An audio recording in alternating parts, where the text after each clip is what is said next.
When I started making my first list, Mr. Shoaff said, "Mr. Rohn, looks like we're going to be together for a while." He said, "I've got a suggestion for you."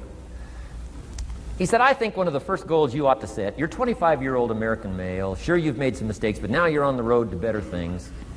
You got a family, worth it. Reasons makes the difference." And he said, "You've got every reason to do this." He said, "Why don't you, among all the goals you're going to set, why don't you set a goal to become a millionaire?" A millionaire. This is America. All the possibilities are available. Why don't you set a goal to become a millionaire? He said, "It's got a nice ring to it." Millionaire. Enough zeros to impress your accountant? Millionaire. And he said, "Here's why." Now I thought, the man doesn't need to teach me why.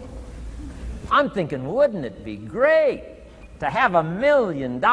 He said, "No, that's not it. Here's why." And I had one of the greatest lessons I ever learned, and I'm about to share it with you. This will be worth the price of being here today if you can capture what I'm about to share with you. Babysitter fees, whatever else you paid. Some of you missed some sales today to be here, so this is a costly day for you. But what I'm about to share with you changed my whole life. Here's what Mr. Shoaff said. Set a goal to become a millionaire. And he said, here's why. For what it will make of you to achieve it. And I got one of the greatest classes in one sentence I've ever received in my life. Set a goal that'll make you stretch that far. For what it will make of you to achieve it. What a brand new reason for setting goals. What an all-encompassing challenge to have a better vision of the future. What for? To see what it will make of you to achieve it. And here's why. The greatest value in life is not what you get. The greatest value in life is what you become. Major question to ask on the job is not, what am I getting here? That's not the major question. The major question to ask is, what am I becoming here? It's not what you get that makes you valuable, it's what you become that makes you valuable. So Shoaff said, set a goal to become a millionaire. For what it will make of you to achieve it. Then he said, when you finally have become a millionaire, now, he said, what's important is not the money. I thought, wow, I've got some more to learn. He said, no, Mr. Rohn, I'm telling you honestly, you could just give the money away. Now, I did better than that, right? I told you. I lost it all. I'm rich by the time I'm 31. I'm a millionaire. I'm broke by the time I'm 33. So I didn't have to give it all away. I lost it all. Foolish mistakes I made. I'm a farm boy from Idaho. That early money drove me bonkers. I used to say, how many colors does it come in? I'll buy them all. I went crazy over that first money. I just went crazy. And then I made that one foolish mistake, right? Continuing guarantee. I mean, I'm so naive off the farm. I don't know what continuing means. And a few other mistakes. And by the time I'm 33, I'm broke. Now I've made and lost millions since then. But what an experience that was. And I'm telling you, the man was right. When I finally was broke at age 33, guess what I discovered? My money did not mean that much. It represented only a fraction of all my assets. Shoaff said, once you become a millionaire, Mr. Rohn, you can give all the money away. Because he says, what's important is not the money. What's important is the person you've become. Now, let me give you the key phrase on setting goals. Set the kind of goals that will make something of you to achieve them. Set the kind of goals that will make something of you to achieve them.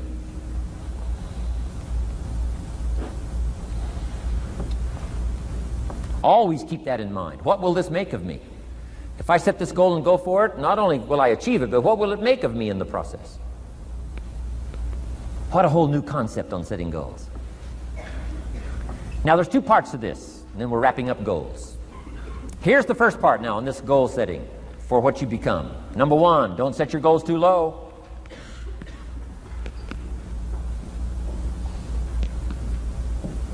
Interesting, we teach in leadership. You'll find it on the cassettes. Don't join an easy crowd.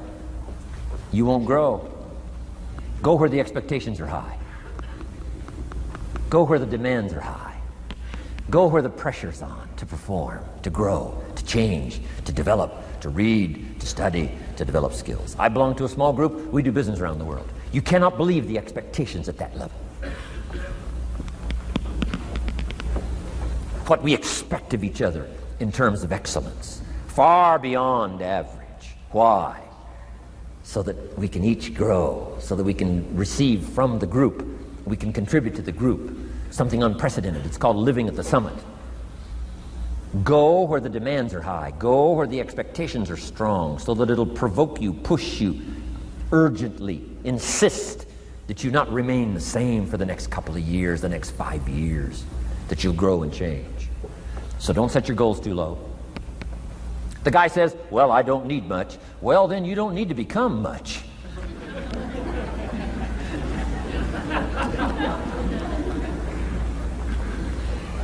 Now here's the last part on setting goals. Don't compromise. Don't sell out. There were some things I went for back in those early years that I paid too big a price for. If I'd have known how much it was going to cost me, I never would have paid, but I didn't know. So don't sell out. Ancient phrase says, count the cost, count the cost, count the cost. An ancient story says, Judas got the money. You say, well, that's a success story. No. It's true, 30 pieces of silver in those days was a sizable fortune. You say, well, if a guy's got a fortune, right, that's a success story. No, you don't understand. His name was Judas. Doesn't that ring a bell? Judas. You say, oh, yes, Judas, the traitor. That's right, the traitor got the money. Doesn't that change the story? And the answer is, of course, it changes the story. Interestingly enough, after Judas gets the money from becoming a traitor, he's got the money in his hot little hand, and now he's unhappy. Somebody says, well, if you had a fortune, how could you be unhappy? Well, he wasn't unhappy with the money. He was unhappy with himself. Key phrase, the greatest source of unhappiness is self-unhappiness. The greatest source of unhappiness doesn't come from outside. The greatest source of unhappiness comes from inside. And here's where the erosion starts, doing a little less than you could. That's where the beginning little infection of unhappiness starts, doing a little less than you can, not feeling that good about yourself. So don't let that happen. Judas is unhappy. He says, what'll I do? He says, oh, I'll just take the money back. Walked in where he got the money and said, here, take this money, I'm unhappy. They said, heck with you, Judas. We got what we wanted, you got what you wanted, out. They threw him out with his money. Judas says, well, what'll I do now? He says, oh, clever. Should have thought of this first. I'll just throw the money away. And he proceeded to throw his fortune away. Why would he throw his fortune away? He was so unhappy with himself. And that's not even the end of the scenario. After he threw his fortune away, he couldn't change what he became, a traitor. And now, in total abject frustration, he goes out and hangs his worthless self. Which all traitors should do, save the state the money.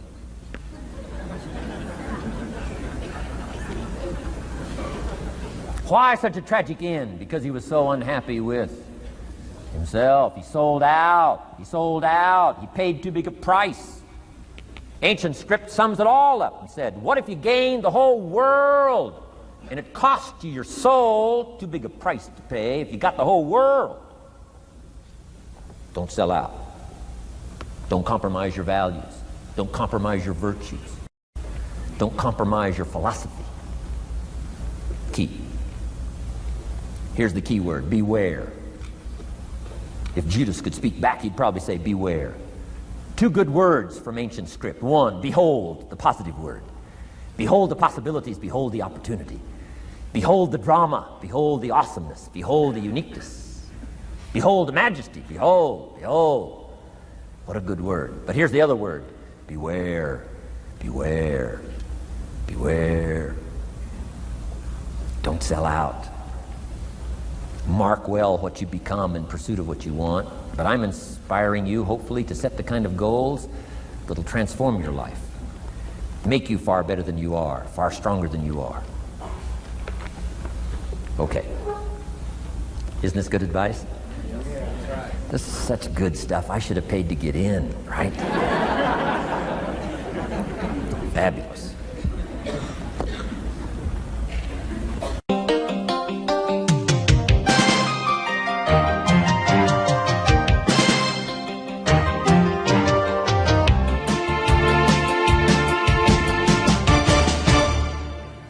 What should a child do with $1? Let me give you the best advice I've got. And this is called sort of middle of the road scenario, and I'll show you how these numbers may change, but here's what I teach. Kids, never spend more than 70 cents. Okay, now you got to pick some number. When I met Mr. Schoaf, I was at about 110%. But remember this, if your outgo exceeds your income, your upkeep becomes your downfall. Good little scenario. So here's the number that I found works best in developing a good financial plan. Never spend more than 70 cents out of every dollar from now on. Now kids ask me what? What do you do with the other 30 cents? Here's my best advice. 10 cents, charity. 10% charity. Supporting worthy projects, helping people who cannot help themselves. Some churches teach tithe, peace, portion, turning back part of what you take out. Excellent, excellent philosophy. That's what that 10% is. And nothing teaches children responsibility and character better than generosity. No school, no class, no teacher can teach character better than the simple act of generosity. 10 cents out of every dollar. Now you can pick your own number. I'm just giving you my best scenario. Now the time to start this is when the amounts are small. Easy to give a dime out of $1. I'm telling you, kids will give you 10 cents out of every dollar if it's part of their philosophy, if you sell them on it. And that's the time to start, when it's easy, 10 cents out of $1. A little harder to give 100,000 out of 1,000,000. Someone says, oh, if I had $1 million, I'd give 100,000. I'm not that sure. We better start you early when the amounts are small, so it'll all be set in when the big amounts start to come. Okay? So 10 cents for charity. The next 10 cents I call active capital. Capital meaning try to make a profit yourself. We live in a capitalistic society, right? Everybody now wants to join capitalism. That's why the walls are coming down. Capital belongs in the hands of the people. That's where the genius is. So the genius is to try to show a profit. Buy and sell. Render service. Show a profit. Now here's what I teach kids. Profits are better than wages. Wages are okay. But wages help you make a living. Profits help you make a fortune. The key is to just understand philosophically a little simple economic scenario. And there's all kinds of ways to make a profit. I'm working on a new book. Here's what it's called. I think it's going to be called, Of Course Kids Should Pay Taxes. It's going to be an interesting book. In California, where I live, kids do pay taxes. If an 8-year-old walks into 7-Eleven, buys something that cost $1, the proprietor makes him cough up 7 more pennies. 8-year-old says, what's these 7 pennies? Proprietor says, that's taxes. Kid says, well, I'm only 8. Proprietor says, congratulations, you're my youngest taxpayer. So in California, kids do pay taxes. Now the question is, should they? Now the title of my book is, Of Course Kids Should Pay Taxes. You got it. Right? The disciple went and caught a fish, found the miracle coins, and paid his taxes and Jesus' taxes. So way back then, Jesus did pay taxes. Now the question is, should he? And the answer, my little book says, of course Jesus and kids should pay taxes. Of course. Of course. If an 8-year-old wants to ride his bicycle on the sidewalk instead of in the mud, you have to pay taxes. Things cost money. Got to pay taxes. Aircraft carriers keep tyranny over there instead of over here. Aircraft carriers cost money. It's expensive to run this whole show. can't use used missiles. I mean, you know, it's expensive to run the whole deal. Of course, everybody has to pay. Now, active capital means try your best to show a profit. Now, there's many ways to show a profit, not just money. Touch something, leave it better than you found it. That's a profit. Some profits are intangible, some profits are tangible. Long before Earth Day, for all sophisticated people, it was very proper when you left your hotel room to turn out the lights. All educated people. Why? Leave a profit. It's so easy to flip the switch and leave a profit. Some say, well, the hotel gets the profit. What do you care? All you need to become is a person who leaves a profit. Wow.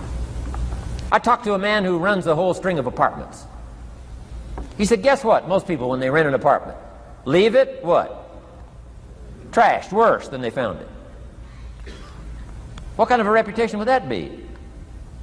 Whatever you touch turns to trash. Whatever you touch gets dirty. Nothing you touch gets better. See, that's a poor philosophy. No wonder it leads to poverty, small lives. As one writer said, living lives of quiet desperation. This is where it all begins. Failure to leave a profit when you can, turn out the lights, doesn't matter what it is. Become profit-minded. Profits are better than wages because profit has the potential to make a fortune. Wages has the potential to make a living.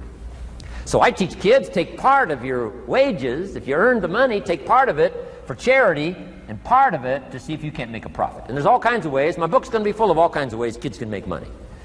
I teach kids how to have 2 bicycles, one to ride and one to rent. I mean, you know, it doesn't take long to get into business. You don't have to be a genius. Halfway bright, you can start showing a profit. Now, here's the next 10 cents called passive capital. Meaning, let somebody else use the capital, you provide it, you're passive, they're active. And let them pay you interest. Profits and interest. Unique way to make a fortune. In fact, there's a Bible philosophy. I teach teenagers this Bible philosophy. Here's what it teaches. The borrower is servant to the lender. Wow. So where is the power position? Not a spender, a lender. And if I've taught teenagers well, if you ask them, among some of the things you want to be, you know, when you grow up, you know, as years pile on, what would you like to be? I'm telling you, among some of the things that they would like to be, if they've sat in on my classes or gotten some of my material, they will say, I want to be one of them lenders. Powerful position. Let somebody else use your capital. Some projects require more capital than any one person has. So we've got capital pools, whether you put it in a financial institution or whatever, right? Earn an interest, earn a profit, right? Buy a car and sell it for more than you paid for it. Why? Because you leave it better than you found it. Wow. Touch something and leave a profit. Okay? It's not just wrapped up in money and economics. This helps to teach all other scenarios of life on profit and capital and expenditures, what to do with your time and what to do with your life, and as well as what to do with your money. Okay? Now this little scenario I call the ideal. Now here's what's important. To set up the ideal and work toward it. Because at first you may not be able to do these numbers. Some people are in such desperate situation currently, they got to go 97, 1, 1, and 1. I mean, you know, I had to start there. Start with pennies. And remember, it's not the amount that counts. Mr. Schoaf gave me the clear situation. Here it is. It's not the amount that counts, it's the plan that counts. When I met Mr. Schoaf, I'm 25 years old. I said to him, if I had more money, I'd have a better plan. He said, no, Mr. Rohn, if you had a better plan, you'd have more money. 6 years? 6 years? In America, 6 years? Come on, it's not the money, it's not the amount, it's the plan that counts. So set up an ideal plan like this. Now you can rearrange this and modify it to suit yourself. I'm just giving you here as an example. So set up the ideal and then start making progress toward it. Okay. Because finally these numbers are going to change if you move on up into the higher area, right? The people I work with around the world couldn't spend 70, cents out of every dollar would be obscene. That'd be too much. So these numbers are bound to change. I don't know what mine are. Probably 20% up here. A lot larger numbers down here. Okay? So these numbers can change. I'm just offering you a good sample philosophy. Remember, philosophy is the set of the sail. The economy is not the set of the sail for you. For you, the set of the sail is your own philosophy, your own thinking, your own plan, your own concept. Don't borrow somebody else's plan. Don't borrow somebody else's concept. Don't borrow the concept, spend all you can, cross your fingers and hope for the best. Don't borrow that. Develop your own philosophy, and I'm telling you, it'll lead you to unique places. Now, the rest of a lot of this is on the cassette tapes, but let me just give you 2 or 3 more pieces of the scenario here. Then I want to talk about communications, and then we're going to wrap it up. Okay. Here's 2 or 3 more parts to financial independence. Number 1, keep strict accounts. This is the best of disciplines. Keep strict accounts.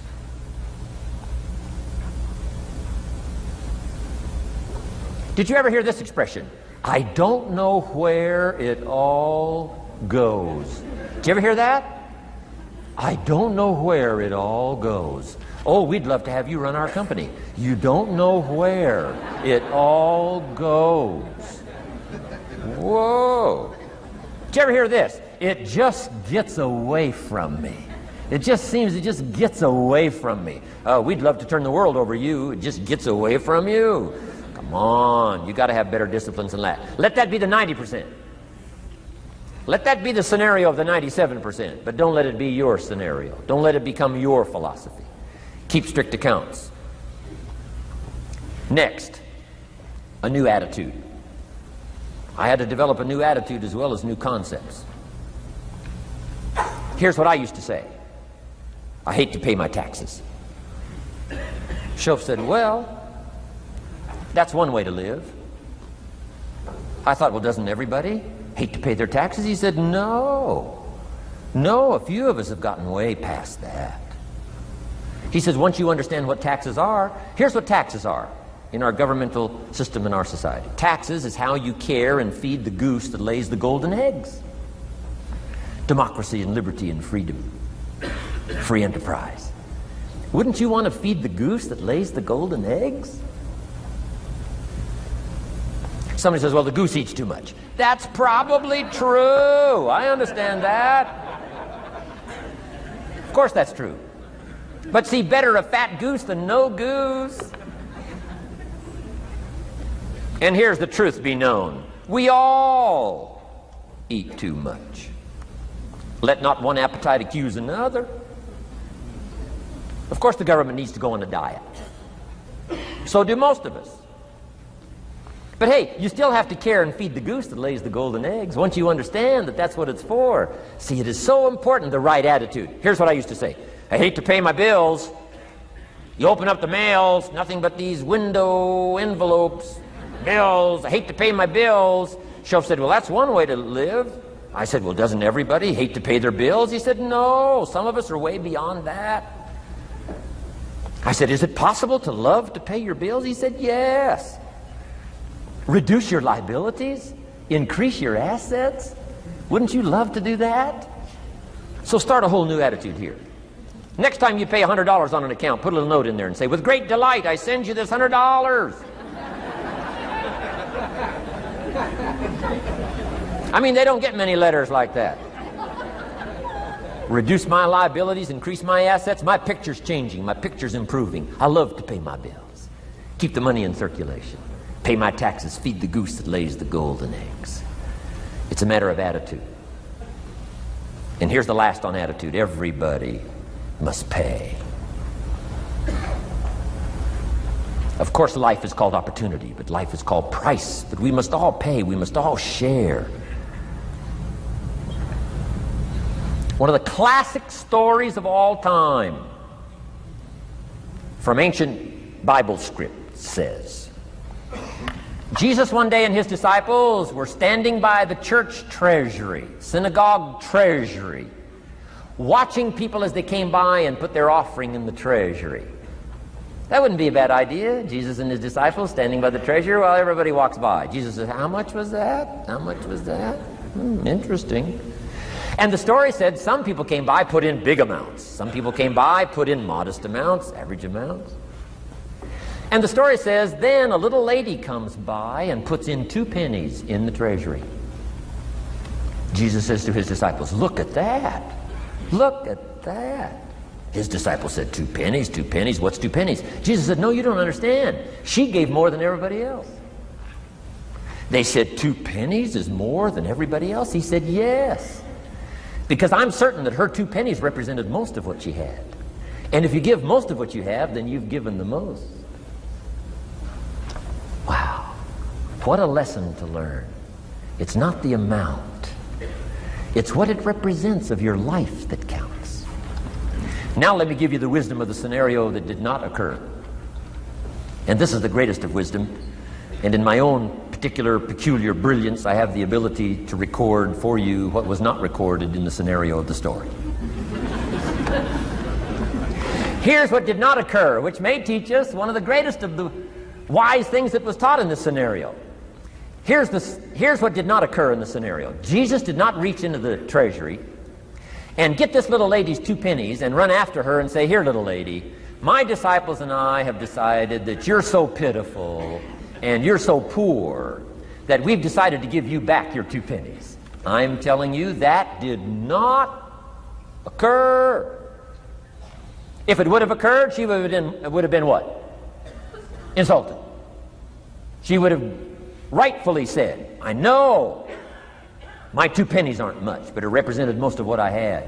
And would you insult me by not letting me contribute what I wanted to contribute, even if it's only 2 pennies? I'm telling you, that did not occur. Here's part of the wisdom of the story that was not recorded. Jesus left her pennies in the treasury, meaning everybody has to pay, even if it's only pennies. That's the key. And whether you start with pennies or whether you start with dollars or whether you start with nothing, remember, part of the scenario is to spend, of course. Part of the scenario is to invest, and part of the scenario is to show a profit, and part of the scenario is to help take care of people who can't take care of themselves. If you'll set up your own philosophy, I'm not asking you to buy my philosophy. I'm not asking you to adopt my numbers. I'm only wanting to provoke you to think, for you to come up with a splendid economic philosophy that's got you up early and got you up late, has got you thinking and pondering ways to use your resources and turn it into the dreams you want for the future. And that's my little story on financial independence. Okay. Here's the next to the last subject, communication. How to affect other people with words. I've got just a little 4-point program here for you to consider. The whole expanded version now, 3 days, right? 3 days of all this is in that package that you're taking home. So this is called an abbreviated version of all the rest, this 1 day, video day. 4 steps to good communication. Here's number 1, first of all, words can work miracles. That's why communication is so important. Words can work miracles. Words are powerful. Words are almost godlike. In fact, ancient script says the Word was God. God was the Word. Wow, words and God. I said to my Israeli audience last year, in the beginning, the story of creation is unique.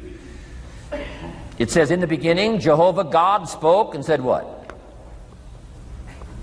We've got some students here, I'm sure. In the beginning, Jehovah God spoke and said what? Let there be light. And what? There was light. Wow! Wow! It looks like words create light. Is that possible? I'm telling you it's possible. Humans can get pretty close. What if somebody can't possibly see how they could do well, how they could become successful, how they could transform their lives and their health, their future and their finances, spiritually and every other way? They can't see, and you come along and share your story and maybe borrow some other stories. And by the time you get through with a good presentation to this person, they say, now I can see. Before you got here, I was blind. I was in the dark. And while you were talking, some things dawned on me. Is it possible to create light with human intelligence, with words? And the answer is, of course, of course. Here's part of the spectacular opportunity as a human being. One person talking to another. It's got so much power, so much potential. A mother talking to a daughter, a father talking to a son, salesperson talking to a client. Nothing more magical and powerful, awe-inspiring than words have the ability to dramatically affect people's lives and futures. So become a good communicator. Let me give you some good keys to good communication. Here's number one: have something good to say. Communication starts with preparation. Getting ready to speak this year, getting ready to speak next year. Attend the classes, read the books. Have something good to say. Here's 4 good words to help you to have something good to say. 1 is interest. Develop a new interest in people and life and what's going on, economics and politics, religion, social structure, possibilities, opportunities. Develop a new interest. Here's the next word: fascination. Goes that step beyond interest. That's why kids learn so much that first 6 years. Fascination. Adults are walking on ants. Kids are saying, don't walk on these ants. I'm studying these ants. I'm looking at these ants. Kids are so fascinated. How come an ant can carry something bigger than he is? Wow. That's how come they learn so much. They're fascinated. And here's another little clue I've learned. Turn frustration into fascination if you can. You'll learn more. I've worked on this. I'm pretty good at it. Out in Los Angeles, I'm on the freeway. My airplane leaves in 45 minutes. The traffic is moving not 1 inch. I am now fascinated.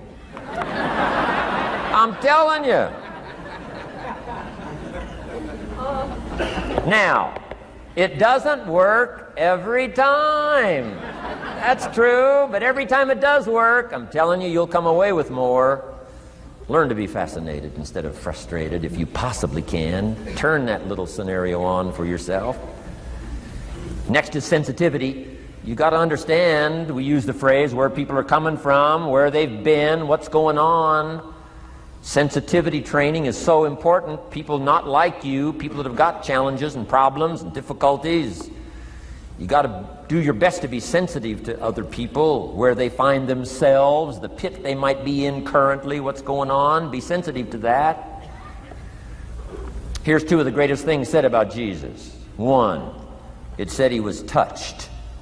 He was touched by where he found some people. He was touched by the misery he found some people in. He was touched. He was touched. And here's the other word. He was moved, it said. He was moved, touched and moved. If you really want to communicate well, you got to be touched and moved. Not just by your own drama of life, but by the drama you know is going on in other people's lives. Sensitivity. How does an adult 40 talk to a child who's 12? You got to be sensitive. Not just to your current situation. One of the best ways to identify with a child who's 12 and you're 40 is remember when you were 12. Go back, remember the scenario and let it hit you again, let it touch you again. I don't have any problems with 12-year-olds. I remember almost every day of being 12. 12's a unique year. 1, you're not 13. I mean, you know. If I heard it once, I heard it 100 times. Of course you can't go, you're not a teenager. Wow, I can't wait for this year to be finished. Remember, that's part of sensitivity. Remember. Apostle.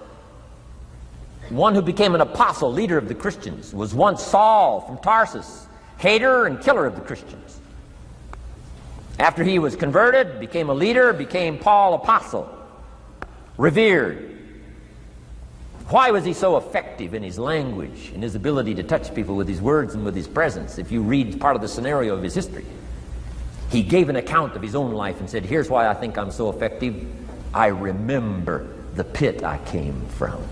Sure, they call me apostle, but I used to kill these Christians, and I never forget that. If I want to get in touch with other people's difficulty, I got to remember my own difficulty. Let it hurt again. That's what makes a good performance. A good actor, a good actress, the emotion close to the surface from the remembrance of things past. And then well-chosen words delivered with emotion, powerful. The last word is knowledge. You just got to go through exercises like this. Take the notes, work hard, roll up your sleeves, go to work. Gather the knowledge in journals, gather the knowledge in notebooks, gather the knowledge in a library and cassettes and videos and every other means. Gather knowledge. Don't be lazy in learning. A major part of communication is preparation. Now here's the next part of good communication. Say it well. One is having something good to say, and number two is saying it well. Let me give you a quick list on saying it well. Number one, sincerity. Best place to start if you want to communicate well is let your sincerity show. Next is repetition, the mother of skill. I've been at this 33 years. Somebody says, well, you give a pretty good seminar. I should. 33 years? 33 years. Repetition. Next, brevity. Sometimes you don't need many words if you're totally sincere, I'm telling you. Jesus' presentation in gathering up his team called disciples was fairly short. He just walked around the countryside, took a look at somebody and said, you follow me. That's brief. I mean, that's short. Now, why could he get by with such few words? And this takes care of a lot that I've tried to share with you today called personal development. Here's why I think Jesus could get by with such few words. For all that he was, that he didn't have to say. Take that scenario home. For all that I am, that I don't have to say. Just a few words could be dynamic in affecting someone else's life. A child, a business colleague, a sales client.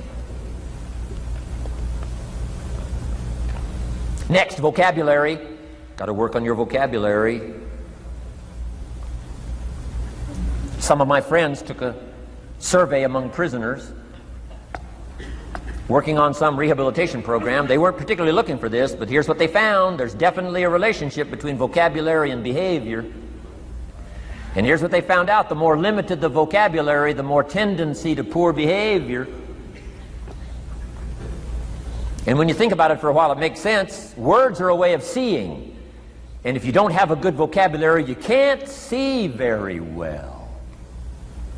Can you imagine the mistakes in judgment when you can't see very well? Next, words are a way of expressing what's going on in your head, what's going on in your heart. What if you can't see well and you can't express well? You can imagine the tragic scenario of 5 years of that, 10 years of that, 20 years of that showing no improvement. Behavior now becomes a major problem. And that person's world gets smaller and smaller and smaller. Why? They can't see and they can't express.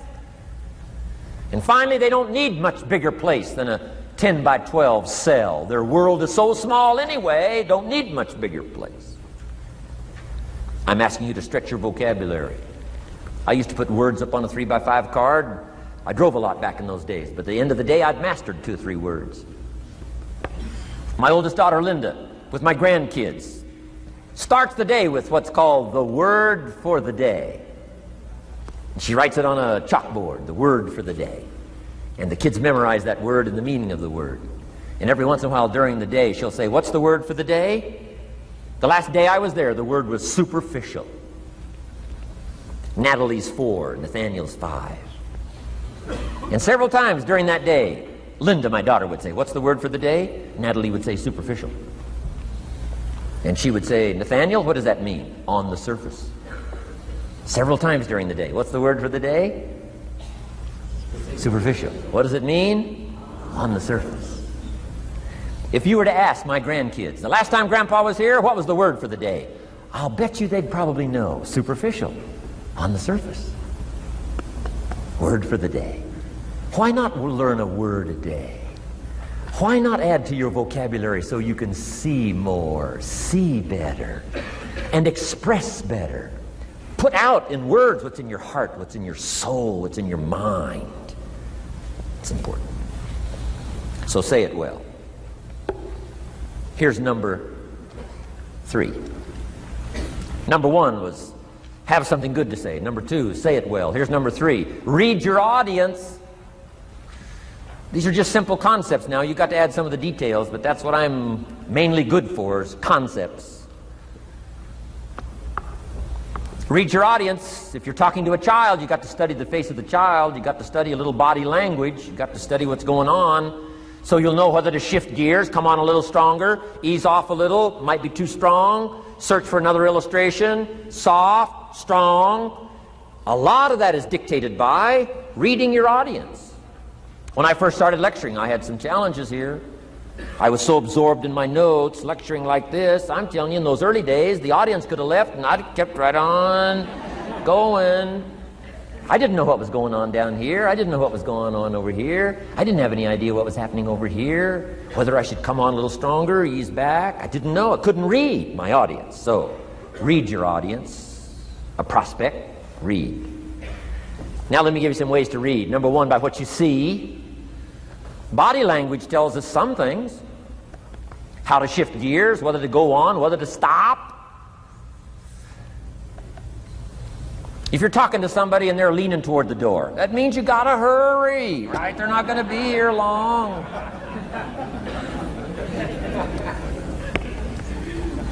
Body language. Guy's got his arms folded, chin tucked down. You got your work cut out for you. You're gonna have to reach deep in your bag. Find some extraordinary stories. This one's not going to be easy. What tells you that? Reading what you see. Here's the next one. Read what you hear. You've got to read a child's impatience. Kids don't mind telling you whether they're bored or impatient. Kids' attention span is short. Doesn't last long. You've got to get it said. You start talking to a child, 30 seconds they say, how long is this going to take? Whoa. Read. Listen. Listen for the response. Now you'll know whether to shift gears, change your language, find a new illustration, soften, stronger. Read your audience. Read what you see, read what you hear. And here's one of the most important. Read what you feel.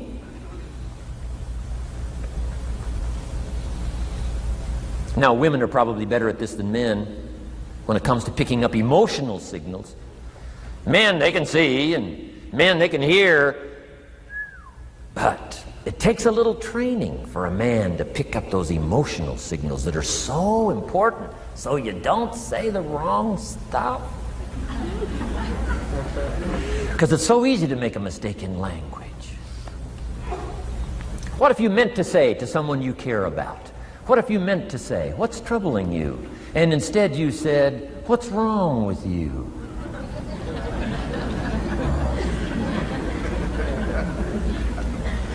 Communication. So read the emotional signals. If we could learn from the women on this emotion. Women have this uncanny antenna picking up this stuff. Woman says, doesn't feel right. I mean, what does that mean? It doesn't feel right. It doesn't feel right. Whoa. Women have got it though. Seems to be built in. Especially danger. Women pick it up quicker than men. It's built in, I think. Way back, right? Man was the provider, mama was the protector at home. So she picked up this scenario of danger, I think, these signals. But they are good. In the middle of the night, mama wakes up. The baby cries, mama wakes up. Papa sleeps. The faintest cry, mama's awake. Or she nudges her husband and says, go look, something isn't right. He says, what do you mean it isn't right?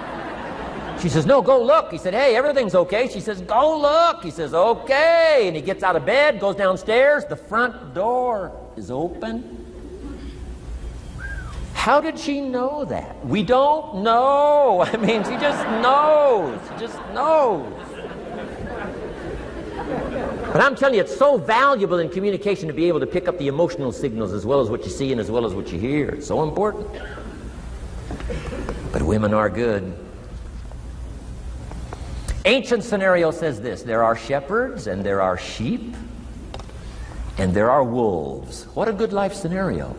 But it doesn't stop there. This ancient scenario says also, some wolves are so clever, they've learned to dress up like sheep. Now you got to have a woman. Got to have a woman.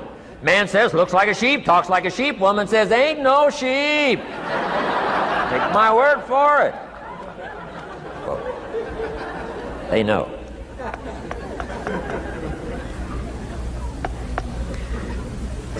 Read. Pick up the signals. Don't ignore the signals. Develop this personal development scenario, communication, financial independence, and all the rest. Now here's the last part. Intensity. Words mixed with emotion. Words mixed with hate. Words mixed with love. Words mixed with faith. Words mixed with courage. That's what's powerful. Words have a certain effect, but words loaded with emotion have an incredible effect. If I had a little straight pin, if a guy buys a shirt, it's got all these little pins in it. I take out all these pins. If I took one of those little straight pins and I threw it at you, and let's say it reached you and hit you in the face or hit you in the hand, you'd feel it. This little straight pin, you'd feel it. That means I got you with my words. But what if I took that little straight pin and wired it to the end of an iron bar about that long? See, I could drive that pin through your heart. The pin is the words, the iron bar is the emotions. The emotions. Here's the best I could share with you. Put more of you into what you say. Don't be casual in language. Don't be casual in words. Casualness leads to casualties on the freeway and in communication. Don't be lazy in learning good communication. And put more of you. Now here's the last thought. The emotions must be measured. It can't be too much for the occasion if it's not called for. In leadership we teach, don't shoot a cannon at a rabbit. It's effective, but you've got no more rabbit.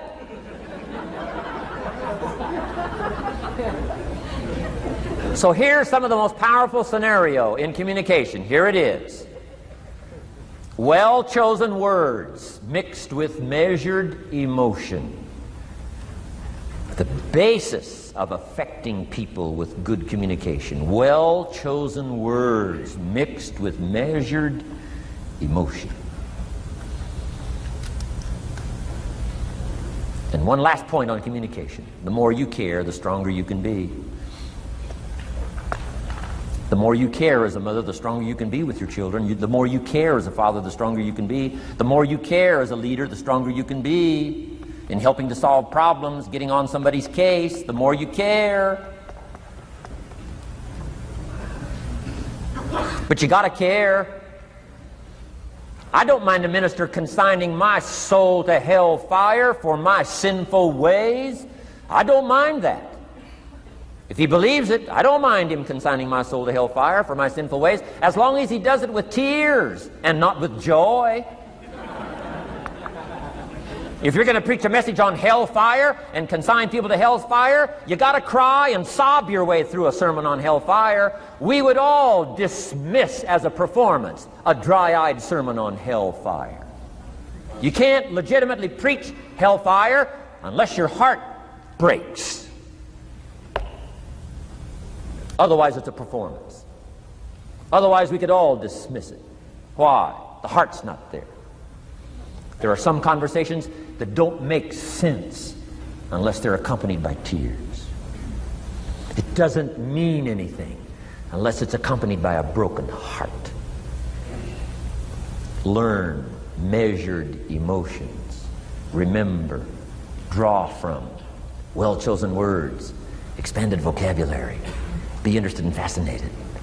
Pull all this together. I'm telling you, your ability to touch other people will grow day by day, week by week, month by month, year by year. Here's my last subject. It comes in two parts. First is the negative part. And I got just a couple of tips for you on negative. There wouldn't be positive without negative. It's part of the life scenario. Ancient script says it best. There's a time to laugh. And once you've learned to laugh, just keep on laughing. No, no, no. Just get another positive book. No, no. There's a time to laugh, what? And a time to cry. And you've got to become so sophisticated and so well educated that you don't laugh when it's time to cry.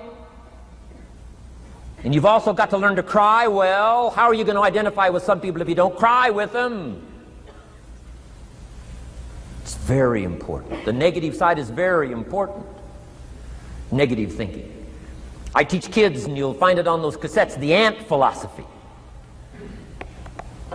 Let me just give you the quick scenario on the ant philosophy. Number one, ants never quit.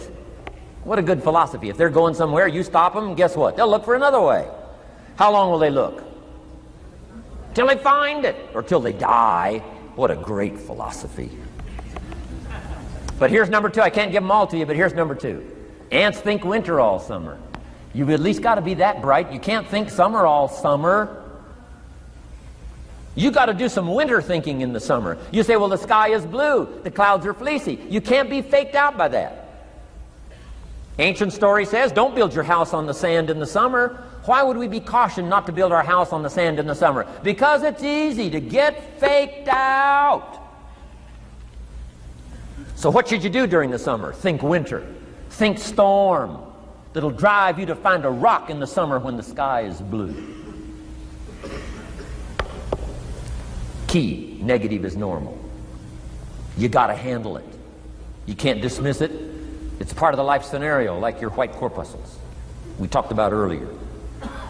So don't ignore it. Let it be part of the scenario. Here's the key. Learn to master it. Negative is not to be ignored. It's to be mastered. It makes us better than we are to wrestle with it.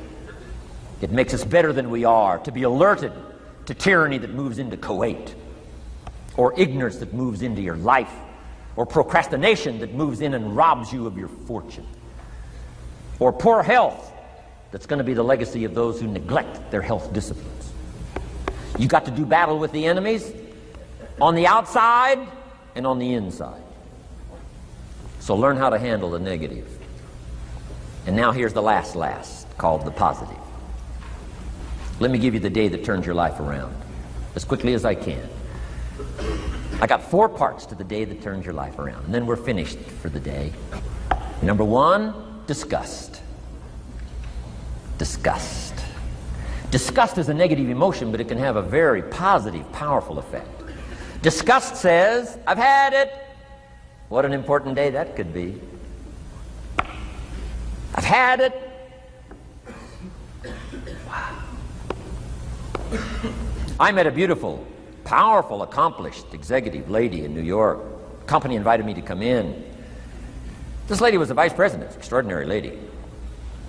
I got to know her, and I found out her story. I said, how did you get here? Big income. And she never went to college, never went to university. I said, how did you get here? Executive, powerful, income. She said, well, let me tell you part of the scenario. She said, when I was a young mother a few years ago, she said, one day I asked my husband for $10. And he said, what for?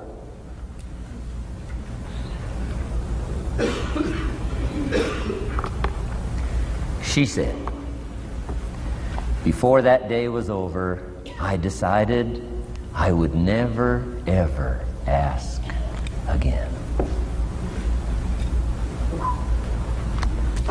She said, I started studying opportunity, found it, took the classes, put myself through the schools, did the scenario. Now I'm vice president. I make a lot of money.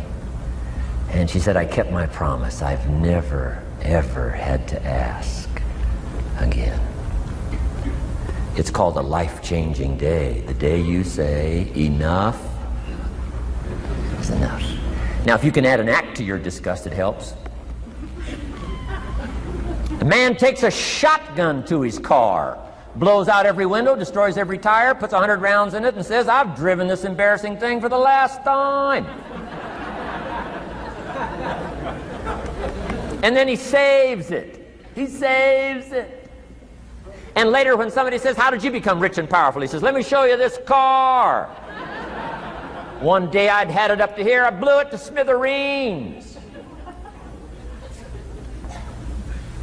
Enough is enough. Powerful. Here's the last three. Next is decision. Decision making is a life-changing day. If you went home today and in the next few days cleaned up a list of decisions, it could furnish enough inspiration for the next 5 years, 10 years. What an inspiring day, the day you can bring yourself to decide. And here's the third one, desire, wanting to bad enough. Who knows the mystery of that? We don't know. But here's something I do know. Sometimes desire waits for a trigger, waits for something to happen. Who knows what the happening may be? A song, the lyrics, a movie, the dialogue, a seminar, a sermon, a book, an experience, confrontation with an enemy, a conversation with a friend who finally levels with you.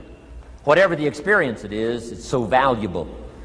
And here's my best advice. Welcome all experiences. You never know which one is going to turn everything on. Don't put up the walls. The same wall that keeps out disappointment keeps out happiness. Take down the walls. Go for the experience. Let it teach you. And here's the last one. Resolve. Resolve says I will. Two of the most powerful words in the language. Benjamin Disraeli said, nothing can resist a human will that will stake its existence on its purpose. Shortly put, I'll do it or die. Best definition of resolve I got from a little junior high girl, Foster City, California. I'm going through some words one day. I got to this one and I asked the kids, who can tell me what resolve means? Some didn't know, some tried. Interesting. The last one was the best. Little girl about 3 rows back, she said, I think I know, Mr. Rohn. I said, what? She said, I think resolve means promising yourself you will never give up. I said, that's the best I've ever heard. She's probably giving seminars somewhere today, right? I mean, that's the best I've heard. I asked the kids, how long should a baby try to learn how to walk? How long would you give your average baby? Before you say, hey, enough's enough. No. Any mother in the world would say, you're crazy. My baby is going to keep trying what? Until. What a magic word. I want you to write it down. Until. Promise yourself you'll read the books until your skills change. You'll go to seminars until you get a handle on it. You'll listen to it until it makes sense. You'll go for it until you understand it. You'll practice it until you develop the skill. Never give up until. However long that is, step by step, piece by piece, book by book, word by word, apple by apple, walk around the block, go for it. Don't miss the chance to grow and resolve that you'll pay the price until you learn, change, grow, become. Then you'll discover some of life's best treasures when you pay that price. Now here's my last word to you. As leaders in the community, I'm sure you are. Parents, the greatest challenge of leadership is parenting. Whether you're in sales or management, wherever I've found you today, I want to give you, from my heart to you, what I wished you would do from this seminar today. And if I've inspired you to do this part here, among all the other things I've talked about, I would have considered it worthwhile to leave my family, fly away from my home, drop down into Fort Worth, Dallas, and spend one of my very precious days with you. If I can accomplish this, it'll all be worthwhile. It comes in two parts, and here it is. One, learn to help people with their lives, not just their jobs. Learn to help people with their lives, not just their skills on the job. Touch people with a book, touch people with a poem, touch people with some words. Don't fail to say something that could be meaningful.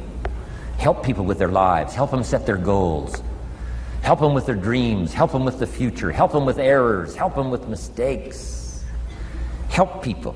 Help your kids not just get along, not just hang in there, Not just try to hold the family together. Try to build lives with communication. Build lives with setting goals. Help your kids with their lives, not just their homework, their lives. And here's my last one for you personally, because I'm probably one of the best examples of this standing before you in this auditorium today. Here it is. Ancient script says, if you work on your gifts, they will make room for you. If you work on your gifts, they will make room for you. Wow. Look where my gifts have brought me today, to this room. A chance to invest in this many lives.